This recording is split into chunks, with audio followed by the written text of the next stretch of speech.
Hello, and welcome to Barbatus Catholic Podcast, the show where three Mexican dads talk about faith, life, and culture. We are your hosts, Gustavo, Ivan, and Walter, and today we are going to talk about anger management. But first, a word from our sponsor.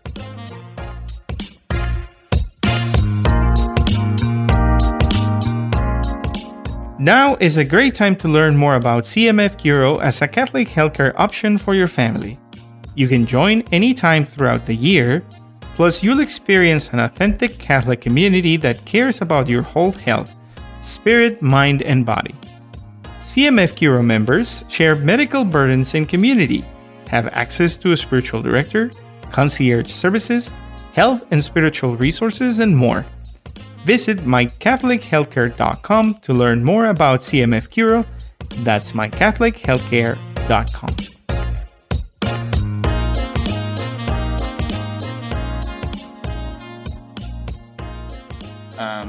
I just want to start by saying that we are not going to talk about the Adam Sandler movie. Aww. Wait, what? Sorry, Ivan.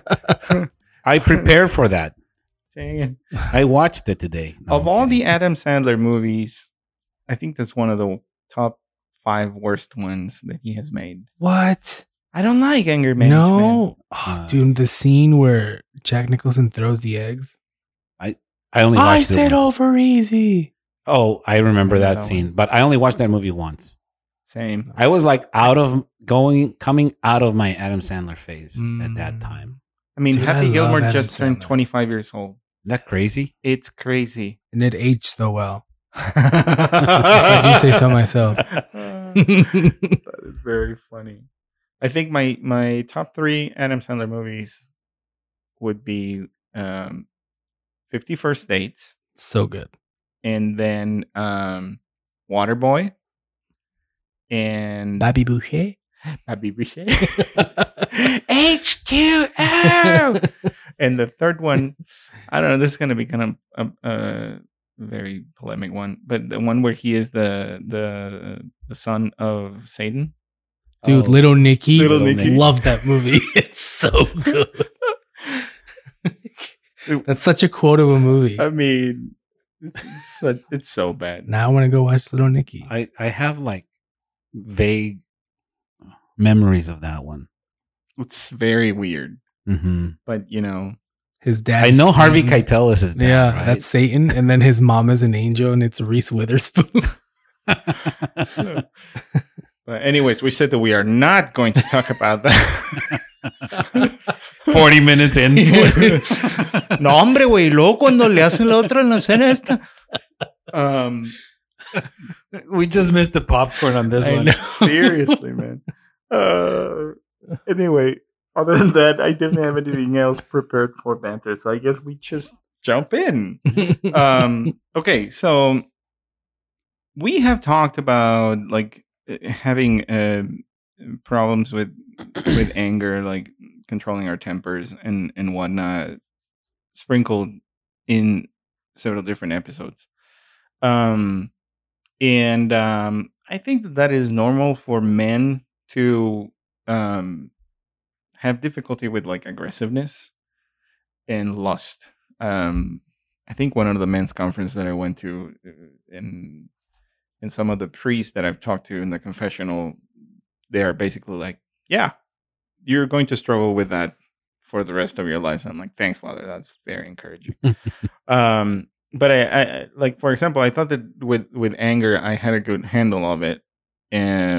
Because like I used to be like a very explosive child, I guess, in my temper. Like I would not get what I want, and I would throw a temper tantrum immediately. And you know how your tías would be like, "Ay, qué corajudo el niño," ¿verdad? And you get that fame, right? Like like El you're corajudo. el corajudo. It's like Yeah. that's who you are, and it defines you as your person. Mhm. And I didn't want to be that. And I was like, I'm going to control my temper. I'm not gonna let things affect me, because I would take every single commentary like personal. You'd be like, "Oh, that's a nice shirt," and I was like, "What does that mean? You don't like my other shirts?" You know, bien pinche peleonero. What? Chile. You were not expecting that one. No. So in a way, I feel like it was kind of like this purification of my character while I was single. But then I got married, and then I started having children, and now I'm like, what's going on? I used to be able to control my temper, but now I have 4 children under 6, that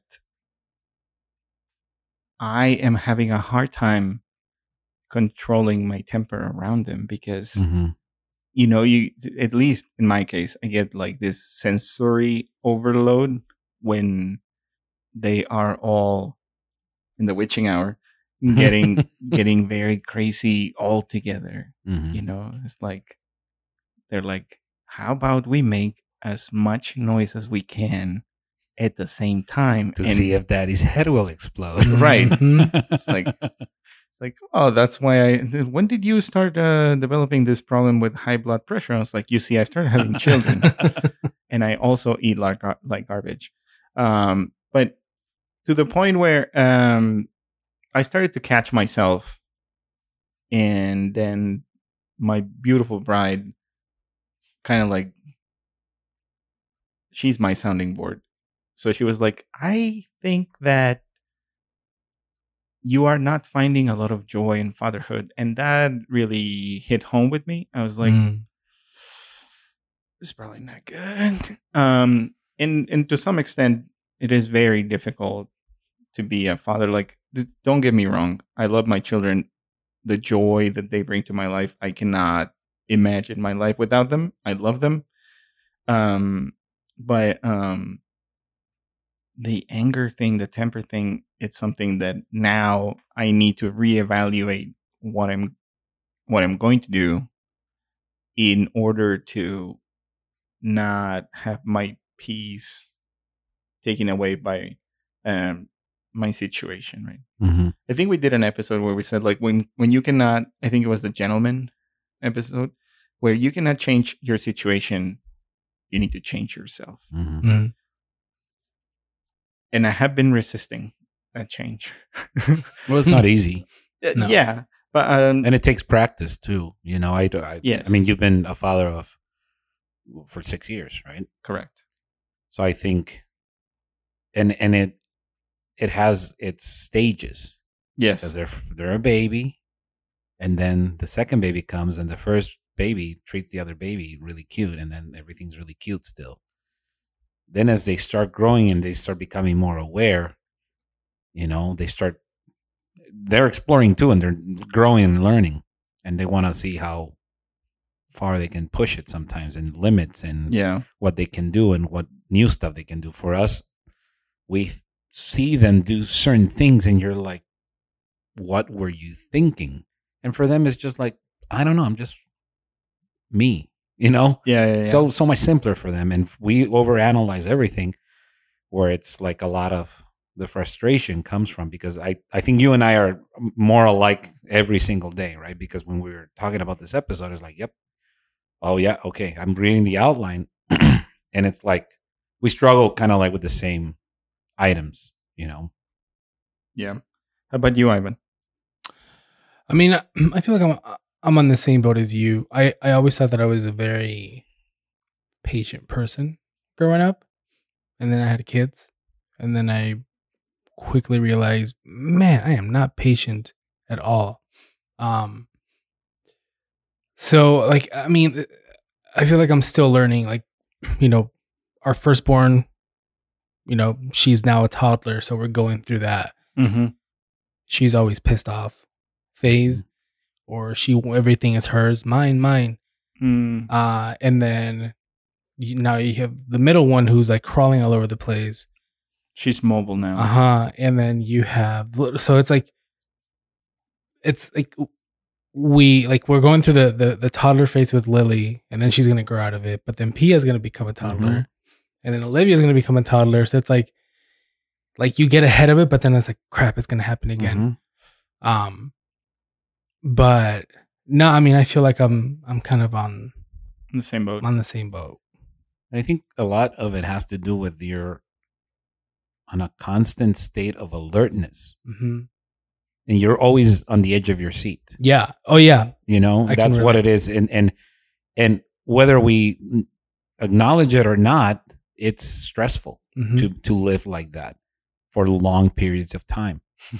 And what happens with stress, it has to come out somehow right?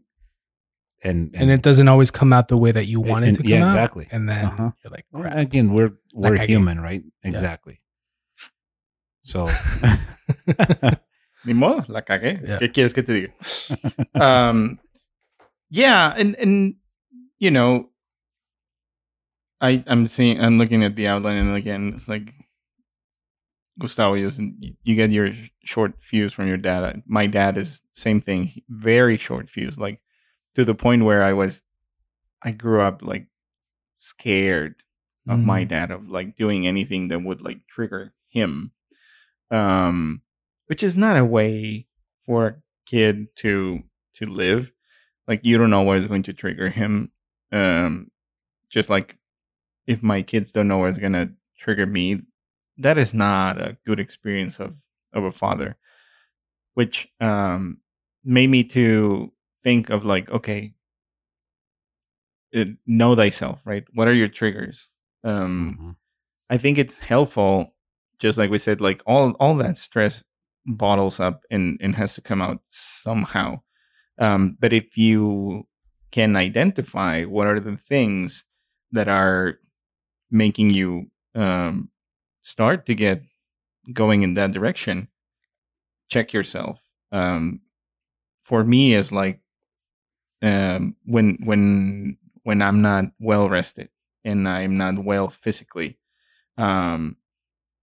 So I started working out 3 times a week and starting to eat a little bit healthier and basically doing the practices from Exodus 90, sleeping 7 hours a night.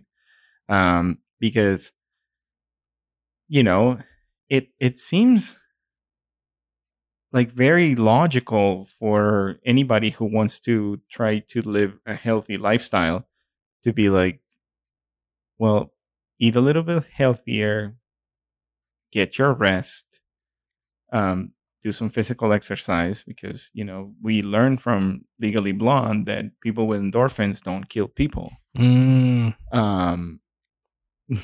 The more and more we talk about it, the more reference to movies is what this podcast has become. But anywho, to the point is like, do you guys recognize your triggers when you see them coming like a mile away, kind of thing? I think for me is I get really upset when things don't go the way they're supposed to go. Okay. Those are the things that and it sucks, you know, like it's kind of stupid, but I, like, for example, you know, when you eat food, it goes in your mouth and then you swallow it. It doesn't come back out and then you throw it everywhere. You feed it to the dog. Looking at you, Pia. Hey, did you bath mouth my goddaughter? So it's like little things like that shouldn't piss me off, but they do, because it's like, no, you're supposed to eat it. Like, why are you throwing it everywhere? You had it in your mouth. Yeah. You were chewing it. And now it's on the floor. Or, you know, drivers that are, you know, swerving through traffic and this and that, and they're just racing towards a red light or racing towards traffic. I'm like, why? Why do you do that? It's like, why? I'll come back to that. Go ahead. I'll let you finish. But, you know, it's just, and you know what? And I just recently discovered this, that like when things don't go the way they're supposed to go, I just get upset. And do you think it's a control thing? Yes, for me it is. It's like I'm the one that tries to like make sure everything is flowing the way it's supposed to be flowing. If there's a problem, I want to fix it. Like, that's me. Like, I want to fix everything. I think that's men in general, but yes. And obviously, we're not always going to do that. And Nayeli always has to remind me, like, especially when I get upset with the girls, which does happen often. She'll call me out. She'll tell me, like, you need, like, they're kids. She's a year old. Like, she doesn't know any better. And I truly know that, and I understand that. And I try to work on that. But yeah, I mean, I feel like, like when things don't go the way they're supposed to be going, I get upset. And then wokeness and social justice warriors piss me off. We could make another. That's a whole different episode. That's a whole material for a season. Everything sucks in the world. Everything sucks. So when I read news, when I go on Daily Wire or listen to Joe Rogan or whatever, or Daily Wire for me is like half information, half entertainment. Exactly. That's what it is. So infotainment. Just like this podcast, I guess. What about you, Gustavo? I'm gonna echo a lot of what Ivan said. You know, I am the same way of when things don't go a certain way that I have planned, or that I have made an image of something of a weekend or a project or a meal. My mood goes immediately south. And I have plenty triggers. You know, I mean, kids being kids. That's a trigger. Because it's always like, te dije que te ibas a caer. That's a very Mexican thing. Yeah. It's a totally Mexican thing. Ven para levantarte. But it happens. Ven para levantarte. Yeah. My dad used to always tell me that when I fell. That is like, get up, come here so I can pick you up. It's like, you have to get up. Go ahead. That's really funny. That is great. Caro's sister once got mad at her and she told her, Caro, o vienes o voy. And she said, pues ven, le dijo. You either come here, or I'll go there. That's what it translates to. And yeah, I mean, messes. I'm not good at handling messes. Like when I see them on Instagram where the kid is like filled with flour and he had like just put like a whole tub of peanut butter on his brother and then dumped the flour on top of him like that, and they're all like white and covered and the kitchen is a mess. That ain't funny for me. It literally gives me a visceral reaction. It causes anxiety because I'm like, oh my gosh, who's gonna clean that? You know, typically the dad, because maybe the dad is would let it happen. Bad drivers. Oh my goodness, dude! Man, I can't. Last week, I had again a fit of rage. I will call it that because that's what it was. We were driving. I don't remember where we were going, but there was construction on our main intersections, and like. All four, you couldn't turn left on any of the intersections, right? And there's this ginormous sign that says "Do not turn left." So traffic can only go when the light turned green. It can only go forward. Straight. Yeah, you can't. You can make a right turn, but you can only no left turn. And there was a ginormous sign. And the other indicator that you couldn't turn left. It was all of the other cars coming straight. I know where this is right? going. So there's a car in front of me, and then I am the second car in the light.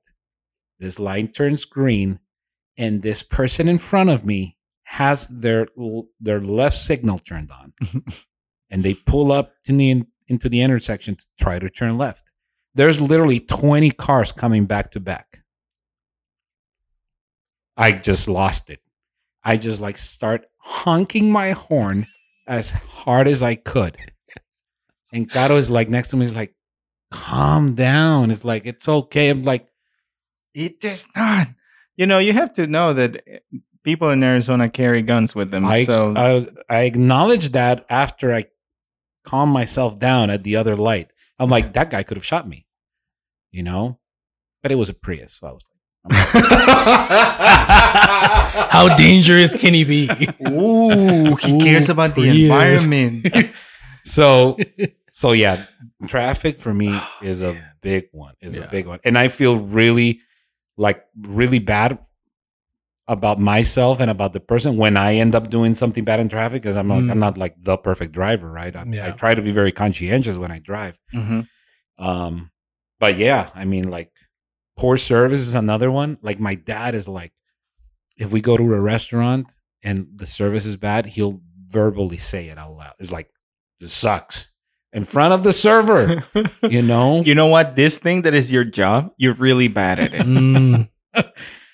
So yeah, there's a lot.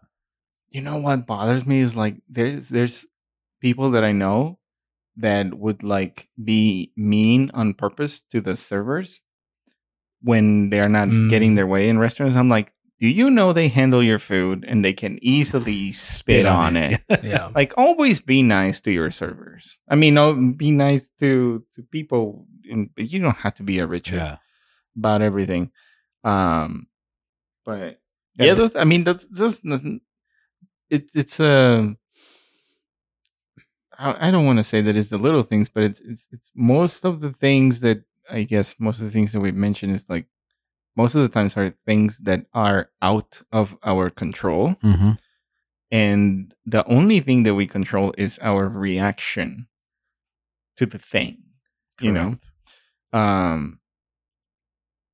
we are trying to get the kids not to say stupid at home. We are telling them, like, you do not say stupid, you say silly or something else. But Deanna and I are having a conversation, and invariably one of the two of us will say stupid. And Oliver and Emilio are now when we are like, clean up your toys, they don't listen to us. But if any of the two of us say stupid, they're like, you said the S word. Mommy, Daddy, you said the S word. I'm like, I know, I'm sorry, I should have said silly. And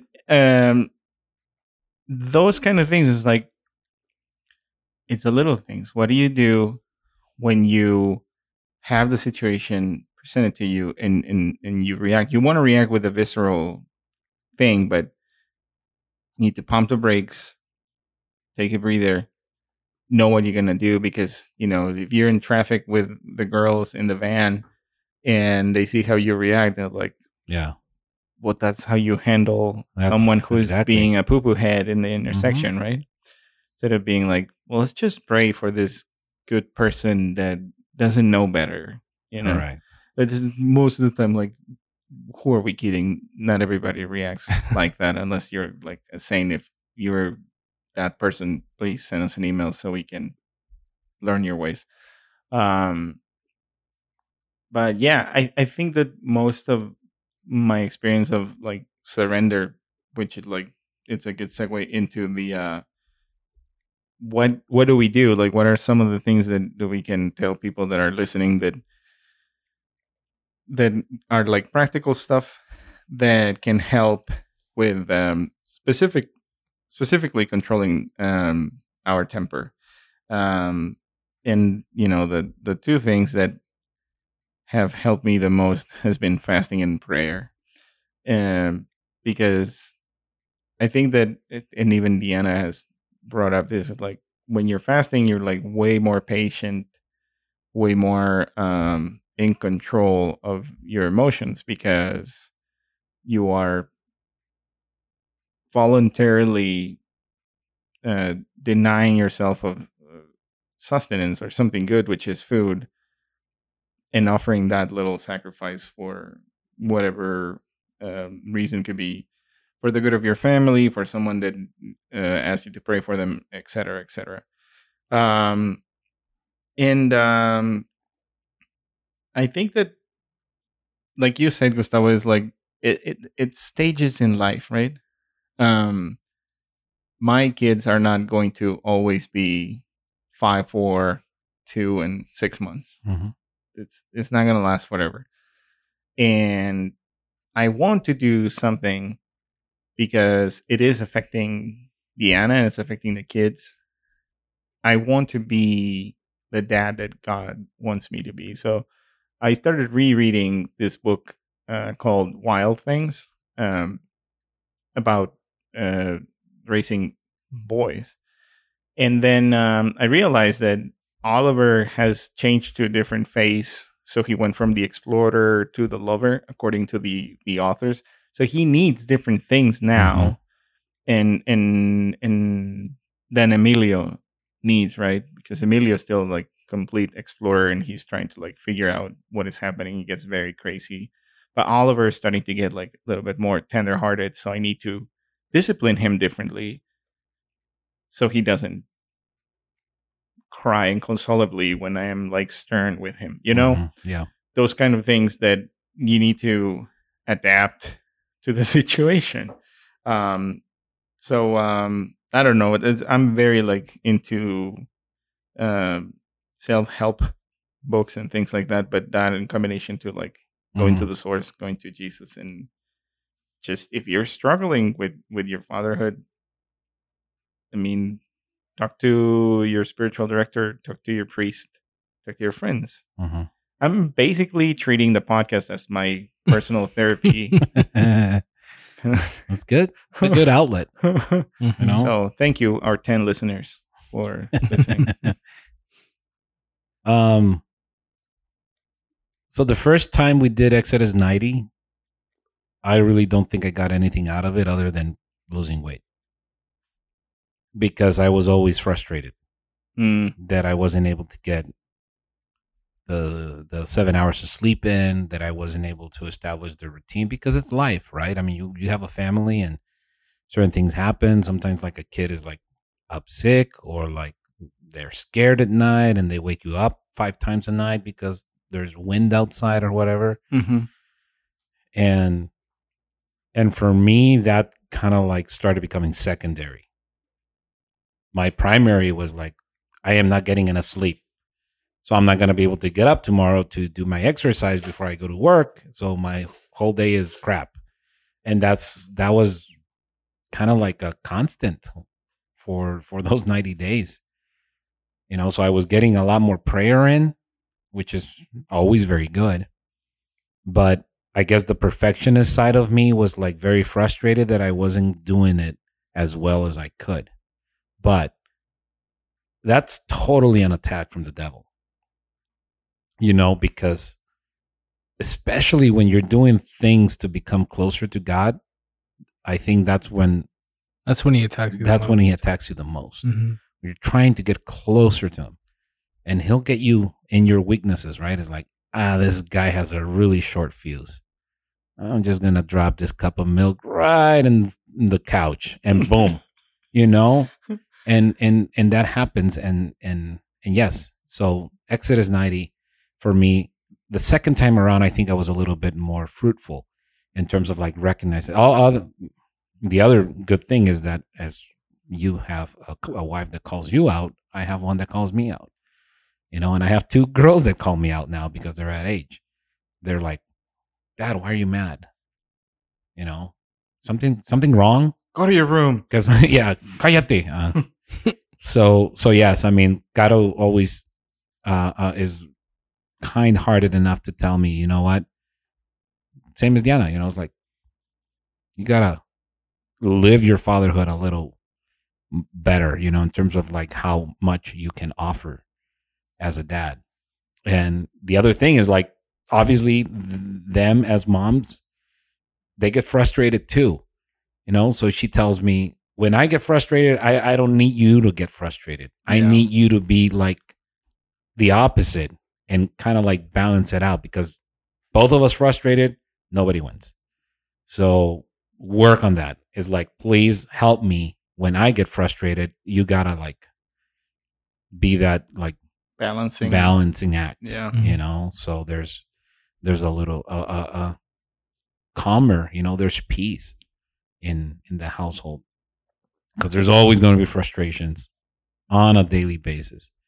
And I think, like you said, recognizing those triggers and where they're coming from would allow us to be more proactive about, okay, Where is this gonna go? A mess. Okay, well, we'll clean it up. But we're just so I'm very reactive. I in that moment I'm like, boom. You explode. I explode. I'm the same way. I explode. Like yesterday, just as a perfect example, I was struggling with a bad back all week because I was doing some work around the house and I kind of like threw my back out. So I went into it was after the football game or whatever. I went into the bathroom, and because we have a very curious 2-year-old, I have to lock the door. And when I came out of my room, Ana Lucia was like hiding in the dark hall, and she like scared me. And I jolted because she legit scared me. I was not expecting it. and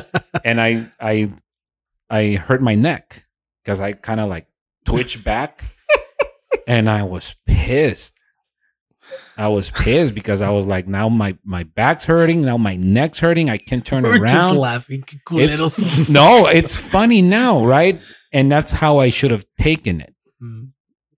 In retrospect, you're like, she was just trying to have fun. And she came up and apologized because she saw that I genuinely got hurt. I wasn't like being like a wuss about it. With a bad back and like the neck, it was just like click.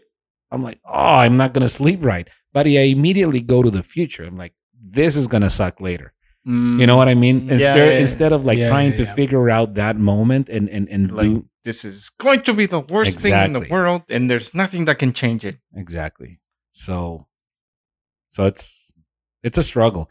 This little book that I think we're gonna do another episode on potentially, searching for and maintaining peace, a small treatise on peace of heart, is like a must-have. If again, like us, you struggle with like temper and stuff like that, especially. Who wrote it? Father Jacques Philippe. Okay. And again, I won't get into the details of the book, but it's well worth your time. It's a really quick read. It's a small book, but I'll just read a little bit of it because I thought it was a good way of showing this, right? How do we show the face of Christ to our kids on a daily basis? So it talks about that. Pretty much the essential truth that this book is trying to present is that it is of great importance that we strive to acquire and maintain interior peace, the peace of our hearts. But it says, in order to understand this, we can use the image, consider the surface of a lake above which the sun is shining. If the surface of the lake is peaceful and tranquil, the sun will be reflected in this lake. The more peaceful the lake, the more perfectly it will be reflected. If, on the contrary, the surface of the lake is agitated, undulating, then the image of the sun cannot be reflected in it. So that's what it is, right? So the sun, if our soul is always troubled and we're always angry and we're always anxious and we're always all the things that we've been talking about, the face of God is not going to be reflected to people if we're like that. So the basis of the book is that we have to find ways of being at peace. Be still like water. Mm-hmm. Being at peace. And it really gets into what I was talking about. It's a spiritual battle. We have to recognize that. Mm-hmm. That all of these like bursts of anger that we suffer with doesn't come from nowhere. It's a spiritual battle for our souls and the souls of our families. And you hit it in the head, Walter, when you said you have to be able to recognize where those things are coming from, and you have to be able to acknowledge them to be able to battle them, essentially, right? You have to name them. Mm-hmm. So the little book has a lot of good tidbits on it that I think it warrants kind of like its own little episode, because this is something that we're going to struggle with forever, But things like this, getting good resources and talking it out and seeing, okay, what are you doing? What are you doing? What are you doing? Great. Did we go over it? What you doing? Not yet. No, it's pretty much the same way as you guys. I definitely, prayer is a big thing. But I have to take a breather. Like I have to, not a breather, but I just kind of have to like step back and like, okay, what happened and why did I get? Yeah, I'm a big processing guy. Like, Nayeli will ask me a question, and then sometimes I don't respond, and she gets mad. Like, are you ignoring me? I'm like, no, I'm thinking about it. And she's like, well, can you say something? And I'm like, I'm sorry. I'm like thinking, I'm processing. That's just how I am. So like I have to kind of like collect myself, and then I have to make amends where I messed up, which I think it happens on a daily basis. But you know, I love my kids to death, kind of like you, Walter. I can't imagine my life without them. So for me to just be angry at all the little things that are going to happen, like, yeah, I mean, there's no excuse for that. Pia's gonna continue to spit food out of her mouth. Lily's gonna continue to be bouncing off the walls. Like they're not children. forever, but not forever, but they're kids. They're exploring. They're for the foreseeable future. Yeah, they're figuring out who they are, and the last thing that I want is for them to be like, "Man, Dad's always angry." Yeah. Yesterday, sucks, by the way. Yeah. Yesterday we went to Saint Bernard of Clairvaux for mass. The bishop said mass they had like a Padre Pio celebration. So we went there for mass and we were running late. So and then it's raining outside. And I'm like flustered. So like I take Pia and Lily to the car, and then Lily now goes to the back row, and then she'll sit in her car seat. Well, she didn't sit in her car seat. She just went to the back seat. And I'm like, Lily, get in your car seat. And she's like, no. Or, no, she didn't say no. She was just like playing around. She just wasn't listening. I'm like, Lily, get in your car seat. And she's looking at me. So then I go into the van to grab her. And when I went in to grab her, she flinched. And I'm like, crap. Like and Boo? I don't. Like Boo in Monsters Inc.? Yeah, exactly. Exactly like that.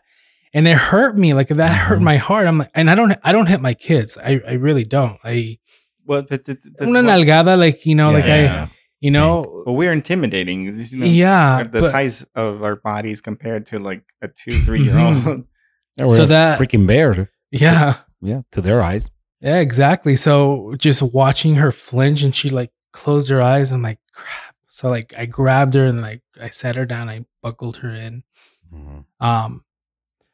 But I just have to realize that a lot of these things are just not in my control, and I have to be okay with that.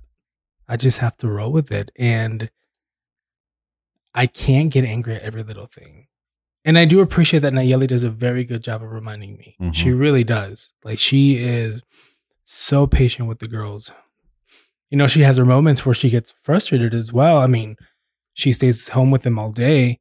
I get to go to work and I get to have, a few separation. Hours. Yeah. And she doesn't have that. So the fact that she still gets to be joyful and patient, and then I'm away from him and then I get home and I get angry, like that's not okay. So like it's definitely something that I'm trying to work on, and I think it's going to be a lifelong process, but it's attainable. Yeah.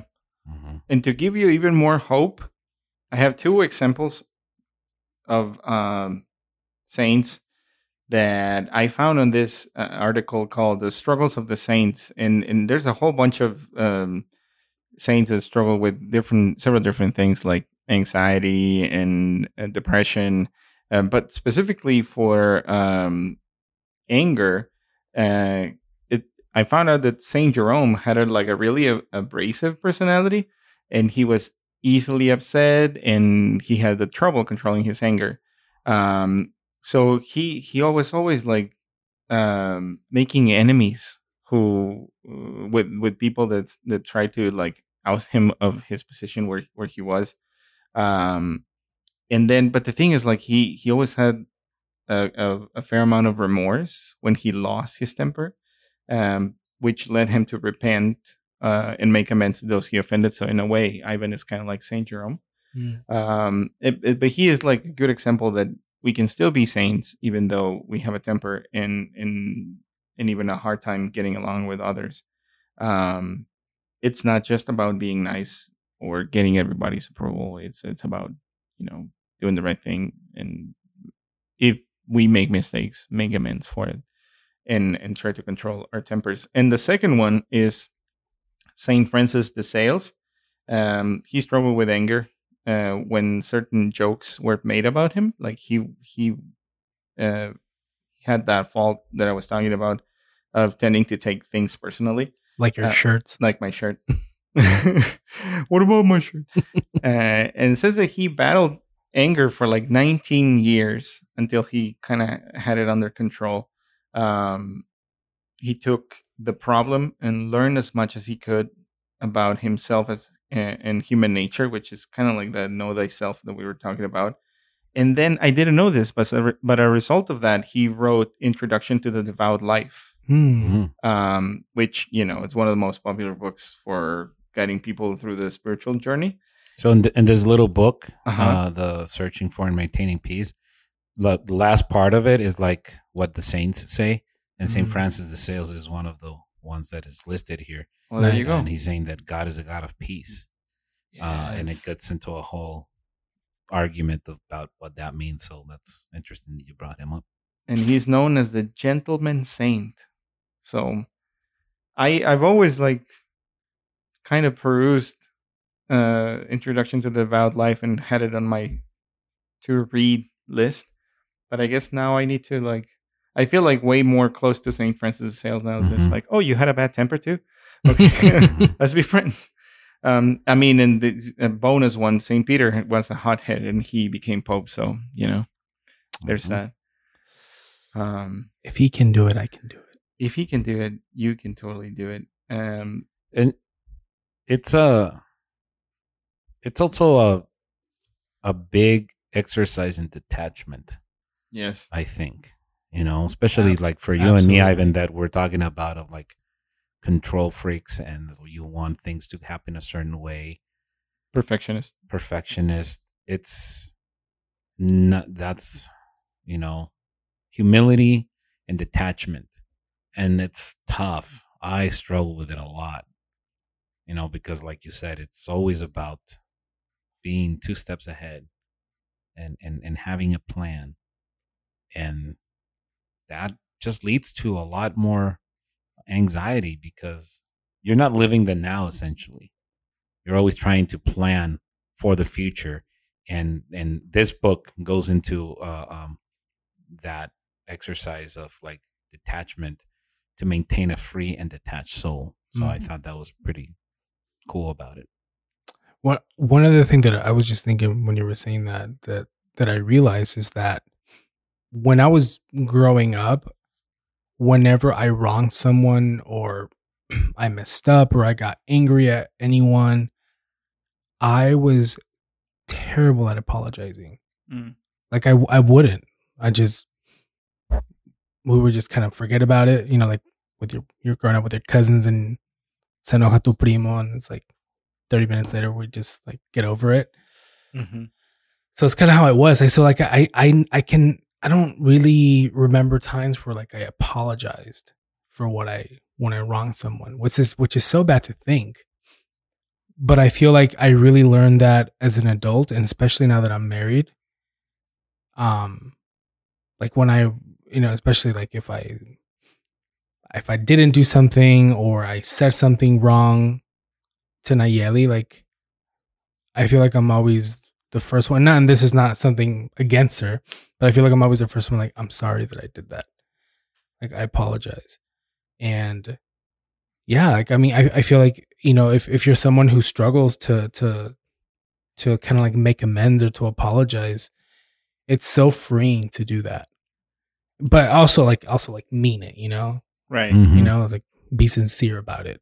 Not just say it so everything comes back to normal. Perdóname. I'm sorry. No, like actually meaning it. And that's something that, I learned as I went. Nice. That's really good. Yeah, I think it always being the taking the initiative to bring the peace back to the household.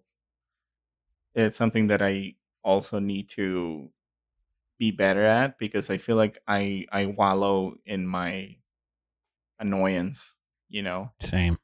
And if it's like estoy enojado, and I want to stay in this place until I want everyone else to feel the pain that I'm feeling. It's like, it's very childish, to be honest. And do you think it's gotten worse since you've been working from home?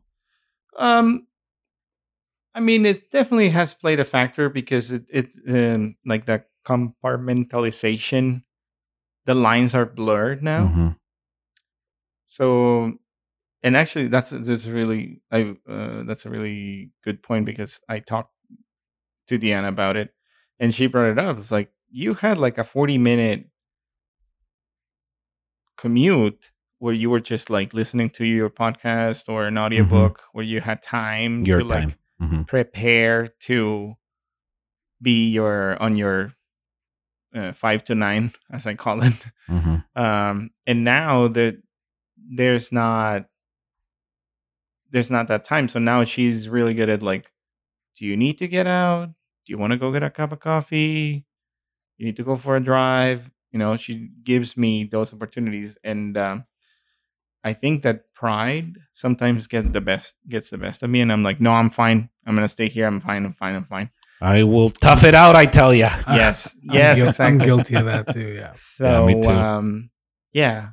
So, guys, listen to your wives.